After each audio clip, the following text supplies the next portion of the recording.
अगदी झटपट बनणारा आणि खुसखुशीत पोह्यांचा पापड ही रेसिपी आज तुमच्यासोबत शेअर करते। अतिशय सोपी रेसिपी आहे।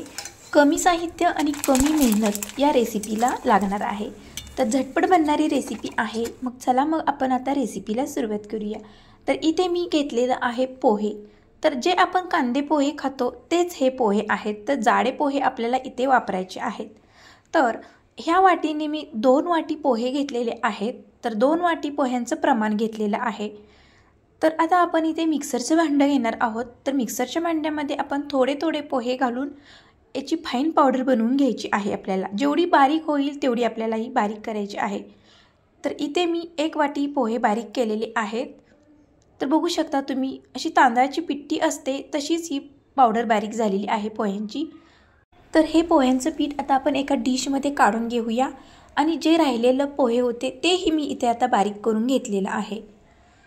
तर आता इथे मी एक पातेले घेतलेलं आहे आणि ज्या वाटीने मी पोहे घेतलेले होते त्याच वाटीने मी आता इथे पाणी घेणार आहे। तर इथे मी 2 वाटीसाठी 8 वाट्या पाणी घेतलेलं आहे। तर मोजून आपल्याला पाणी घ्यायचं आहे। तर जे पीठ आपण घेतलेलं होतं पोह्यांचं ते मी आता पाण्यामध्ये विरघळवून घेणार आहे। असं आपल्याला मिक्स करून घ्यायचं आहे, गुठळी राहता कामा नये। आता चवीपुरतं मीठ घातलेलं आहे।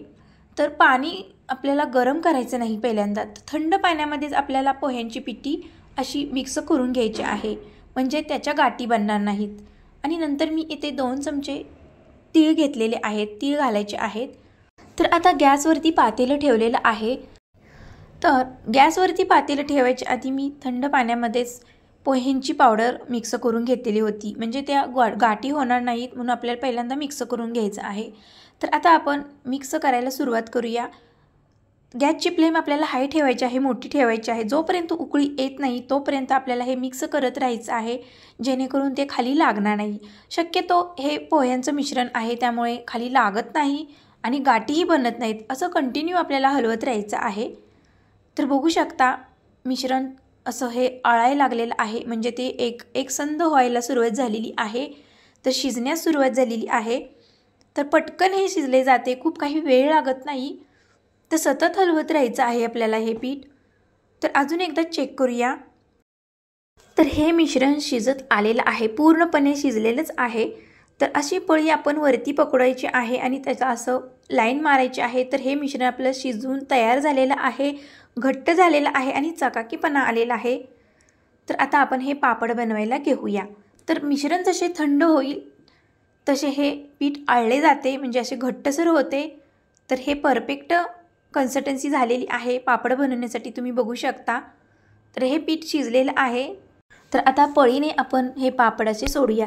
तर पापड सोडताना जाड सोडायचा आहे आपल्याला, पातळ सोडायचं नाही, कारण की तो पापड वाळल्यानंतर पातळ निघतो, म्हणून पहिल्यांदा आपल्याला जाड सोडायचे आहे। जाड सोडला तरच पापड नीट निघेल। तर आता राहिलेल्या पिठामध्ये मी आता फूड कलर घातलेला आहे, येलो। जर तुम्हाला आवडत असेल तर तुम्ही घालू शकता, नाही तर स्किप करू शकता। तर कलरफुल असे पापड खूप छान दिसतात। तर आता आपण सर्व पापड घालून घेऊया। तर पीठ मस्त झालेलं आहे, तुम्ही बघू शकता। पापड घालते वेळी समजत आहे किती मस्त हे पीठ शिजलेलं आहे, पिठाला चकाकीपणा आलेला आहे। तर इथे सर्व पापड आपले घालून तयार झालेले आहेत। तर आता आपण हे पापड 2 ते 3 दिवस चांगले कडक उन्हामध्ये वाळवून घेऊया। तर 2-3 दिवस झालेले आहेत, पापड छान मस्त असे कडक उन्हामध्ये मी वाळवून घेतलेले आहेत आणि मस्त असे अलगद जसे आहेत तसे हे पापड निघालेले आहे। तुम्ही बघू शकता एकही पापड इथे तुटलेला नाही आणि जाड घातलेला होता, बघू शकता किती पातळ हा पापड झालेला आहे। म्हणून घालते वेळी जाड घाला पापड, म्हणजे तो चांगला निघेल, निघताना तो तुटत नाही। म्हणून अशा पद्धतीने आपल्याला पापड घालायचे आहेत। तर कलरफुल पण पापड किती मस्त दिसतोय, छान निघालेले आहेत, कारण की पीठ चांगले शिजले की पापड चांगले उठतात, म्हणजे चांगले निघतात, तुटत नाहीत, भेगा पडत नाहीत, म्हणजे चिरा पडत नाहीत।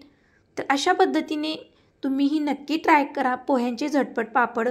तर आता मी इकडे तेल गरम करायला ठेवलेलं आहे, तेलामध्ये तुम्हाला मी पापड तळून दाखवते। तर बघू शकता किती मस्त हा फुलत आहे पापड, आणि पापड हा खुसखुशीत लागतो खाण्यासाठी, खूप टेस्टी लागतो। तर कमी मेहनत आहे या पापडाच्या रेसिपीला, खूप काही वेळ लागत नाही। दोन्ही पापड मी तुम्हाला तळून दाखवलेले आहेत, किती मस्त फुललेले आहे, तुम्ही बघू शकता। जसे तेलात सोडताच हे एकदम फुलतात आणि मी यामध्ये पापड खार वगैरे काही घातला नाही, फक्त चवीपुरतं मीठ आणि पांढरे तीळ घातलेले आहेत, बाकी काहीही घातलेलं नाही आहे, तरी पण पापड छान फुलतात। तर पोह्यांचं पापडाचं पीठ असतं ते जास्त दिवस भिजवण्याची काही गरज लागणार नाही, लगेच बारीक केलं की लगेच आपल्याला पीठ वैरून पळी पापड घालायचे आहेत, तर हे झटपट पापड बनतात आणि एकदम खुसखुशीत बनतात। बघू शकता किती मस्त झालेले आहेत हे पापड, एकदम खुसखुशी झालेले आहेत आणि पांढरे शुभ्र उठलेले आहेत आणि फुललेला पण आहे किती, बघू शकता पापड हा। तर एक तुम्हाला तोडून दाखवते, किती खुसखुशीतपणा आलेला आहे या पापडांना आणि तेलकट तर मुळीच होत नाहीयेत। तर अशा पद्धतीने मी झटपट 1 तासही लागला नाही पापड बनवताना मला, लगेच हे पापड झालेले आहेत। पटकन मी पोहे घेऊन पटकन ते बारीक केले आणि पटकन पीठ वैरून लगेचच पीठ शिजवून घेतलं आणि पळी पापड घातले आणि 2 दिवस चांगले कडक उन्हामध्ये वाळवले। तर पापडाची साईज ही तुम्ही बघू शकता, दुप्पट तिप्पट अशी साईज झालेली आहे पापडांची तळल्यानंतर। तर खूप सोपी रेसिपी आहे, रेसिपी आवडल्यास लाईक शेअर सबस्क्राईब करायला विसरू नका आणि तुम्हीही उन्हाळ्यामध्ये ही पापड नक्की ट्राय करा। खूप काही झंझट नाही, साहित्य नाही लागत, कमी वेळामध्ये कमी मेहनतीमध्ये हे पापड बनतात आणि ही रेसिपी तुम्हाला कशी वाटली कमेंटमध्ये नक्की सांगा। तर भेटूया अशाच नवनवीन रेसिपीमध्ये, तोपर्यंत मस्त खा आणि स्वस्त रहा। धन्यवाद।